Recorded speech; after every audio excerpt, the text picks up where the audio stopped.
ਵਾਹਿਗੁਰੂ ਜੀ ਫਤਿਹ। ਕੀ ਹਾਲ ਚਾਲ? ਸਤਿ ਸ਼੍ਰੀ ਅਕਾਲ ਭਾਜੀ, ਹਾਊ ਆਰ ਯੂ? ਸਤਿ ਸ਼੍ਰੀ ਅਕਾਲ ਜੀ, ਕੀ ਹਾਲ ਚਾਲ? After long time. ਹੋਰ ਸੁਣਾਓ? ਸਭ ਵਧੀਆ। ਡਬਲ ਕਿੰਨਾ ਹੁੰਦਾ? ਠੀਕ ਹੈ, ਮਤਲਬ ਡਬਲ ਦੇ ਸਾਈਕਲ ਦੱਸ ਰਿਹਾ। 72 ਇਹਦਾ ਇੱਕ ਰੂਲ ਹੁੰਦਾ, 72 ਡਿਵਾਈਡਡ ਬਾਈ ਪਰਸੈਂਟੇਜ ਕਰ ਦੋ, ਉਹ ਤੁਹਾਨੂੰ ਸਾਲ ਕੱਢ ਕੇ ਦੇ ਦਿੰਦਾ ਕਿ ਕਿੰਨੇ ਸਾਲ 'ਚ ਪੈਸਾ ਡਬਲ ਹੋਏਗਾ। ਠੀਕ ਹੈ, ਉਸ ਤੋਂ ਬਾਅਦ ਅਗਰ ਤੁਸੀਂ ਸਾਲ ਕੱਢਣੇ ਆ ਤੇ ਜਾਂ ਤੁਸੀਂ ਪਰਸੈਂਟੇਜ ਕੱਢਣੀ ਹੈ, ਜਿੱਦਾਂ ਮੈਂ ਐਗਜ਼ਾਮਪਲ ਦੇਣਾ, ਤੂੰ ਕਿਹਾ ਸੀ ਮੈਂ ਤੇਰੀ ਕੰਪਨੀ 'ਚ ਇਨਵੈਸਟ ਕਰਨਾ ਹੈ, ਮੈਂ ਤੈਨੂੰ ਕਿਹਾ ਕਿ ਠੀਕ ਹੈ ਤੂੰ ਮੈਨੂੰ ਇੰਨਾ ਪੈਸਾ ਦੇ, ਮੈਂ ਤੇਰਾ 2 ਸਾਲ 'ਚ ਪੈਸਾ ਡਬਲ ਕਰ ਦੂੰ। ਠੀਕ ਹੈ, ਦੈਟ ਮੀਨਸ ਕਿ 72 ਡਿवाइडेड बाय 2 साल मैं तेन 36% की रिटर्न देती अगर मैं अपने बिजनेस में इन्वेस्ट कर रहा। ठीक है, लाइक दैट। मतलब अगर 3 साल होंगे तो उस हिसाब से हो जाएगा। हुण मैं तेन स्टार्ट करदा फ्रॉम सब तो लोएस्ट अपना आंदा है एफडी तो स्टार्ट करते हैं और आप हाईएस्ट लेवल तक जावांगे कि हाईएस्ट लेवल तक आप किस लेवल तक जा सकते हैं। ठीक है, 72 divided by gold sorry FD तुहानूं पता 6% की रिटर्न होंदी है। 72 डिवाइडेड बाय 6 इज 12 साल।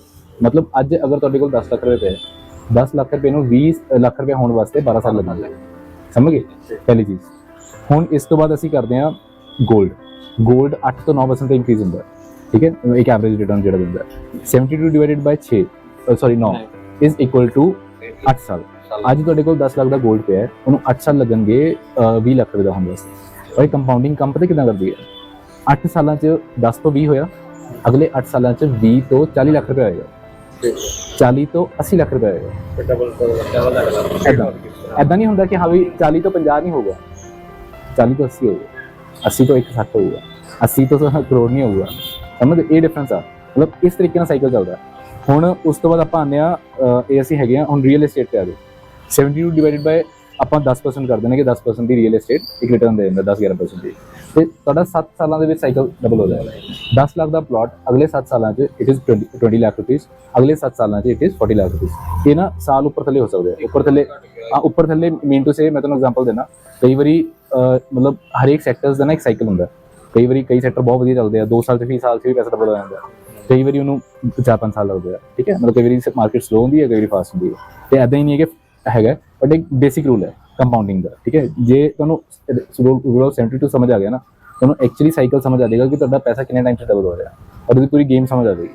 ਹੁਣ ਆਪਾਂ ਗੱਲ ਕਰਦੇ ਹਾਂ ਇੰਡੈਕਸ ਫੰਡ ਦੀ। ਅਗਰ ਤੁਹਾਡਾ ਕੋਈ ਪੈਸਾ ਇਨਵੈਸਟਡ ਹੈ, ਅਗਰ ਬੇਸਿਕ ਇੰਡੈਕਸ ਫੰਡ 'ਚ ਵੀ ਇਨਵੈਸਟਡ ਹੈ, ਜਿੱਦਾਂ ਆਪਣਾ ਇੰਡੀਆ ਆ ਦੇਸ਼ ਆ, ਤੁਸੀਂ ਨਿਫਟੀ 50 'ਚ ਇਨਵੈਸਟ ਕੀਤਾ ਹੈ, ਜਿਹੜੀ ਟੌਪ ਕੰਪਨੀਜ਼ ਹੈਗੀਆਂ ਨੇ ਜਿੱਦਾਂ ਰਿਲਾਇੰਸ, HDFC, ਠੀਕ ਹੈ, ਇੱਕ ਇੰਡੈਕਸ ਫੰਡ ਲਿਆ ਹੋਇਆ, 6 ਸਾਲ ਲੱਗਣਗੇ ਪੈਸੇ ਡਬਲ ਹੋਣ ਵਾਸਤੇ। ਇੰਨਾ ਪੈਸਾ ਵੀ ਕਮਾ ਸਕਦੇ ਹੋ, ਇੰਨਾ ਪ੍ਰੋਫਿਟ ਵੀ ਕੱਢ ਸਕਦੇ ਹੋ ਕਿ ਇਹ ਕੀ ਪਤਾ ਤੁਹਾਡਾ ਪੈਸਾ 2 ਸਾਲ 'ਚ ਡਬਲ ਹੋ ਰਿਹਾ ਹੈ, ਕੀ ਪਤਾ ਇਹ ਸਾਲ 'ਚ ਡਬਲ ਹੋ ਰਿਹਾ ਹੈ। ਸਮਝ ਗਏ? ਕਿਉਂਕਿ ਬਿਜ਼ਨਸ 'ਚ ਰਿਸਕ ਵੀ ਜ਼ਿਆਦਾ ਹੁੰਦਾ, ਰਿਟਰਨ ਵੀ ਹੁੰਦੀ ਹੈ। ਬੇਸਿਕਲੀ ਪੂਰੀ ਗੇਮ ਹੈ ਰਿਸਕ ਐਂਡ ਰਿਵਾਰਡ ਦੀ। ਜਿੰਨਾ ਜ਼ਿਆਦਾ ਰਿਵਾਰਡ ਮਿਲੂਗਾ ਉਨਾ ਜ਼ਿਆਦਾ ਰਿਸਕ ਹੋਊਗਾ।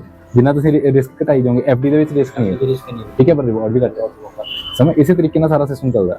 ਹੁਣ ਆਪਾਂ ਬਿਟਕੋਇਨ ਦੀ ਗੱਲ ਕਰਦੇ ਹਾਂ। ਠੀਕ ਹੈ, ਬਿਟਕੋਇਨ 'ਚ ਵੀ ਠੀਕ ਹੈ 2 ਸਾਲ 'ਚ ਡਬਲ ਹੋ ਜਾਂਦਾ, ਬਟ ਦੇयर इज अ ਰਿਸਕ ਵਾਰੰਟਡ। ਠੀਕ ਹੈ, ਰਿਸਕ ਹੈਗਾ। ਵੈਂਚਰ ਕੈਪੀਟਲ ਹੁੰਦੇ ਨੇ। ਵੈਂਚਰ ਕੈਪੀਟਲ ਮਤਲਬ ਜਿਹੜੇ ਪ੍ਰਾਈਵੇਟ ਇਕੁਇਟੀ ਦੇ ਵਿੱਚ ਕੰਮ ਕਰਦੇ ਆ ਲੋਕੀ, ਜਿੱਦਾਂ ਪ੍ਰਾਈਵੇਟ ਕੰਪਨੀਆਂ ਹੁੰਦੀਆਂ, ਜਿਹੜੇ ਇਨਵੈਸਟਰ ਅੱਜ ਕੱਲ੍ਹ ਤੁਹਾਨੂੰ ਪਤਾ ਹੋਊਗਾ ਕਿ ਹਾਂ ਵੀ ਲੋਕੀ ਇਨਵੈਸਟਮੈਂਟਸ ਭਾਲਦੇ ਆ ਨਾ, ਉਹ ਕੀ ਹੁੰਦਾ ਪ੍ਰਾਈਵੇਟ ਇਕੁਇਟੀ ਨੂੰ ਬੋਲਦੇ ਹੈਗੇ ਆ, ਵੈਂਚਰ ਕੈਪੀਟਲ ਬੋਲਦੇ ਆ। ਉਸ 'ਚ ਰਿਟਰਨ ਜ਼ਿਆਦਾ ਰਹਿੰਦੀ ਹੈ। ਮਤਲਬ ਇਸ ਤਰੀਕੇ ਦਾ ਸਾਈਕਲ ਹੈ। ਹੁਣ ਇਹ ਸਾਈਕਲ ਕੰਮ ਕਿੱਦਾਂ ਕਰਦਾ ਤੁਹਾਨੂੰ ਉਹ ਦੱਸਦਾ। ਹੁਣ ਆਪਾਂ ਕਹਿੰਦੇ ਹਾਂ ਕਿ ਤੇਰੇ ਕੋਲ 10 ਲੱਖ ਰੁਪਏ ਹੈ ਅੱਜ, ਠੀਕ ਹੈ, ਔਰ ਆਪਾਂ ਲਮਸਮ ਦੀ ਗੱਲ ਕਰਾਂਗੇ ਕਿ ਤੁਸੀਂ 1 ਰੁਪਇਆ ਵੀ ਉਸ 'ਚ ਪਾਇਆ ਨਹੀਂ, ਬਟ ਉਹ ਸਾਈਕਲ ਕਿੱਦਾਂ ਕੰਮ ਕਰੇਗਾ ਮੈਂ ਤੁਹਾਨੂੰ ਉਹ ਦੱਸਦਾ। ਲਮਸਮ ਕੈਲਕੂਲੇਟਰ ਮੈਂ ਇਹਦਾ ਕਲੀਅਰ ਟੈਕਸ ਵਾਲਾ ਖੋਲ ਰਿਹਾ। ਠੀਕ ਹੈ, ਇਹ ਤੁਸੀਂ ਆਨਲਾਈਨ ਕਿਤੋਂ ਵੀ ਲੱਭ ਸਕਦੇ ਹੋ।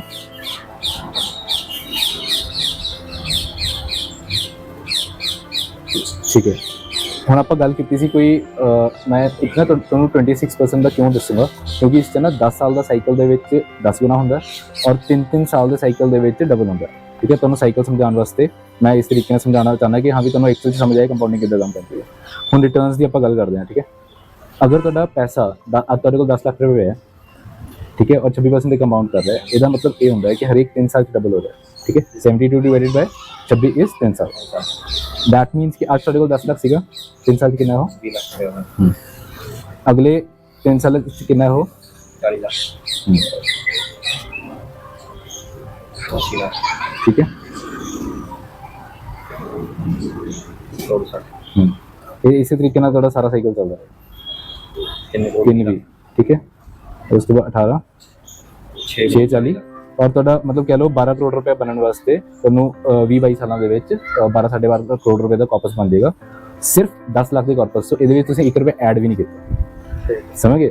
ਇਹ ਕੰਪਾਊਂਡਿੰਗ ਇਸ ਤਰੀਕੇ ਨਾਲ ਕੰਮ ਕਰਦੀ ਹੈ, ਠੀਕ ਹੈ।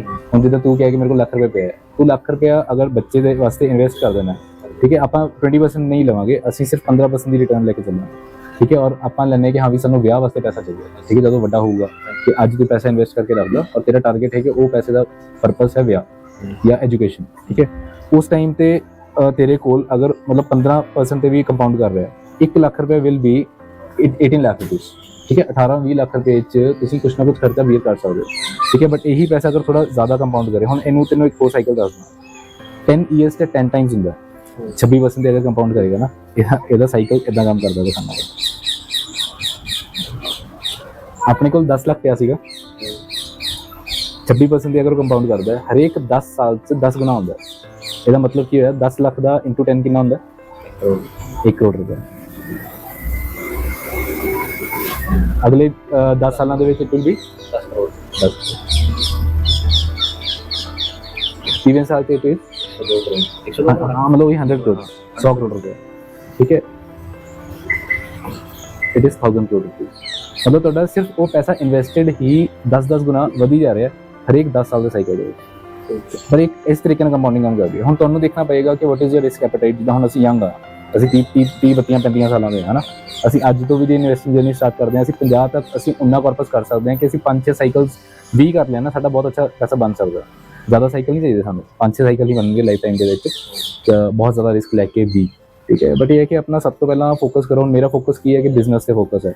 ਮੈਂ ਬਿਜ਼ਨਸ 'ਚ ਜੋ ਪੈਸਾ ਆ ਰਿਹਾ 10 ਤੋਂ 20% ਮੈਂ ਉਹਨੂੰ ਅਲੱਗ ਕੱਢ ਦਿੰਦਾ, ਠੀਕ ਹੈ। ਉਹ ਮੇਰਾ ਕਾਰਪਸ 'ਚ ਇਕੱਠਾ ਹੋਈ ਜਾ ਰਿਹਾ, ਠੀਕ ਹੈ। ਹੁਣ ਜਿੱਦਾਂ ਇਹ ਪਿਛਲੇ ਮੇਨ ਪਤਾ ਕੀ ਹੈ, ਹੁਣ ਆਪਾਂ ਜਿੱਦਾਂ ਚਾਰਲੀ ਮੰਗਰ ਦੀ ਗੱਲ ਕਰਦੇ ਹਾਂ, ਠੀਕ ਹੈ, ਵਾਰਨ ਬਫੇ ਦੇ ਪਾਰਟਨਰ ਸੀ। ਉਹ ਇਹੀ ਕਹਿੰਦਾ ਸਭ ਤੋਂ ਪਹਿਲਾਂ ਤੁਹਾਨੂੰ 1 ਕਰੋੜ ਰੁਪਏ ਬਣਾਉਣਾ ਪੈਣਾ ਆਪਣਾ।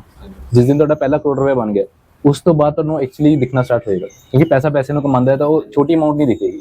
ਲੱਖ ਰੁਪਏ ਦਾ ਤੁਸੀਂ ਕਿੰਨਾ ਕਰ ਲੋਗੇ, ਮਤਲਬ ਇਟ ਇਜ਼ ਅਗਰ ਕਹਿ ਲਓ ਲੱਖ ਰੁਪਏ ਦਾ 10 ਟਾਈਮਸ ਕਰੋਗੇ ਤਾਂ ਇਟ ਵਿਲ ਟੇਕ ਟਾਈਮ, ਠੀਕ ਹੈ। ਛੋਟੀ ਅਮਾਊਂਟ ਨੂੰ ਵੱਡਾ ਹੋਣ 'ਚ ਟਾਈਮ ਲੱਗਦਾ, ਪਰ ਵੱਡੀ ਅਮਾਊਂਟ ਤੋਂ ਵੱਡਾ ਪੈਸਾ ਕਮਾਇਆ ਜਾਂਦਾ ਹੈ। ਪਰ ਉਹਦੇ ਗੱਲ ਮਤਲਬ ਕਹਿਣ ਦਾ ਮਤਲਬ ਇਹ ਹੈ ਕਿ ਅਸੀਂ ਪਹਿਲਾਂ ਇਹ ਸਿੱਖੀਏ ਕਿ ਅੱਧੀ ਜਰਨੀ ਕਰ ਲਈਏ, ਠੀਕ ਹੈ। ਜੇ ਆਪਾਂ ਲਾਈਫ ਟਾਈਮ 'ਚ 10 ਕਰੋੜ ਰੁਪਏ ਕਮਾਉਣਾ ਹੈ ਤਾਂ ਆਪਾਂ ਕਰੋੜ ਕਮਾ ਲਈਏ, ਉਸ ਤੋਂ ਬਾਅਦ ਦੀ ਜਰਨੀ ਥੋੜੀ ਸੌਖੀ ਹੈ। ਬਟ ਅਸੀਂ ਕੀ ਕਹਿੰਦੇ ਕਿ ਲੱਖ ਰੁਪਏ ਤੋਂ ਆਪਾਂ 10 ਕਰੋੜ ਬਣਾ ਲਈਏ, ਆਪਾਂ ਐਦਾਂ ਨਹੀਂ ਚੱਲਦਾ ਹੈਗਾ। ਮਤਲਬ ਇਹ ਆ, ਹੈ ਨਾ। ਬਾਕੀ ਇਨਵੈਸਟਿੰਗ ਥੋੜਾ ਪੈਸਿਵ ਇਨਕਮ ਨੂੰ ਜਨਰੇਟ ਕਰਨ ਵਾਸਤੇ ਹੈ ਕਿ ਜਦ ਤੁਸੀਂ 10-15 ਸਾਲ ਦਿੰਦੇ ਹੋ, ਤੁਹਾਡਾ ਪੈਸਾ ਉਸ ਲੈਵਲ ਤੇ ਚਲੇ ਜਾਂਦਾ ਜਿੱਥੇ ਤੁਹਾਡੇ ਉਹ ਖਰਚਿਆਂ ਨੂੰ ਬੀਅਰ ਕਰਨਾ ਸਟਾਰਟ ਕਰ ਦਿੰਦਾ।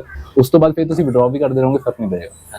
ਇਹ ਚੀਜ਼ ਹੈ। ਹੁਣ ਤੁਸੀਂ ਮਤਲਬ ਕਿਸ ਸੈਂਸ 'ਚ ਕਰਨਾ ਚਾਹੁੰਦੇ ਹੋ ਦੱਸੋ। ਹੁਣ ਤੁਹਾਡੇ ਕੋਲ 1.5 ਲੱਖ ਰੁਪਏ ਹੈ, ਤੁਸੀਂ 1.5 ਲੱਖ ਰੁਪਏ ਹੁਣ ਕਹਿ ਰਹੇ ਸੋਚ ਰਹੇ ਵੀ ਬੇਟੇ ਦੇ ਨਾਮ ਤੇ ਲਾ ਕੇ ਛੱਡ ਦੇਣੇ 20 ਸਾਲ 30 ਸਾਲ ਵਾਸਤੇ ਵੀ। ਜਿਹੜੀ ਤੁਹਾਡੀ ਉਹ ਵਾਲੀ ਪ੍ਰੋਸੈਸ ਸੀ ਨਾ ਵੀ ਮੈਂ ਲਾ ਕੇ ਛੱਡ ਦੇ, ਹੁਣ ਮੈਂ 20 ਸਾਲ ਬਾਅਦ ਦੇਖਣੇ ਆ ਵੀ ਕਿਆ ਹੈ ਉਹ ਵਾਲਾ ਪ੍ਰੋਸੀਜਰ ਸੋਚ ਰਹੇ ਸੀ। ਸਭ ਤੋਂ ਪਹਿਲਾਂ ਨਾ ਚਲੋ ਮੈਂ ਤੁਹਾਨੂੰ ਦੱਸ ਦਿੰਦਾ, ਹਰੇਕ ਚੀਜ਼ ਤੇ ਆਪਾਂ ਆਵਾਂਗੇ, ਸਕਿੱਲਸ ਤੇ ਵੀ ਆਵਾਂਗੇ, ਬਾਕੀ ਚੀਜ਼ਾਂ ਤੇ ਵੀ ਆਵਾਂਗੇ। ਸਭ ਤੋਂ ਪਹਿਲਾਂ ਨਾ ਦੇਖੋ, ਇਨਵੈਸਟਿੰਗ 'ਚ ਨਾ ਤੁਹਾਨੂੰ ਪੈਸੇ ਦੇ ਸਾਈਕਲ ਨੂੰ ਸਮਝਣਾ ਪਏਗਾ। ਪੈਸੇ ਦਾ ਸਾਈਕਲ ਕਿਸ ਤਰੀਕੇ ਨਾਲ ਕੰਮ ਕਰਦਾ ਹੈ। ਜਦ ਤੱਕ ਤੁਹਾਨੂੰ ਇਹਦਾ ਸਾਈਕਲ ਨਹੀਂ ਸਮਝ ਆਏਗਾ ਨਾ ਕਿ ਕਿੰਨੇ ਟਾਈਮ 'ਚ ਡਬਲ ਹੋ ਰਿਹਾ, ਤਦ ਤੱਕ ਤੁਹਾਨੂੰ ਐਕਚੁਅਲੀ ਗੇਮ ਨਹੀਂ ਸਮਝ ਆਏਗੀ। ਹੁਣ ਤੁਹਾਨੂੰ ਮੈਂ ਉਹ ਸਮਝਾਉਂਦਾ, ਇੱਕ ਨਾ ਰੂਲ ਆਫ 72 ਹੁੰਦਾ। ਰੂਲ ਆਫ 72 ਇਹ ਕਹਿੰਦਾ ਹੈ ਕਿ ਤੁਹਾਡਾ ਪੈਸਾ ਕਿੰਨੇ ਟਾਈਮ 'ਚ ਡਬਲ ਹੋ ਰਿਹਾ, ਠੀਕ ਹੈ। 72 ਡਿਵਾਈਡਡ ਬਾਏ परसेंटेज कर लो, ਤੁਹਾਨੂੰ ਅਮਾਉਂਟ ਮਤਲਬ ਤੁਹਾਨੂੰ ਨਾ ਸਾਲ ਨਿਕਲ ਕੇ ਆ ਜਾਣਗੇ ਕਿੰਨੇ ਸਾਲ 'ਚ ਤੁਹਾਡਾ ਪੈਸਾ ਡਬਲ ਹੁੰਦਾ, ਠੀਕ ਹੈ।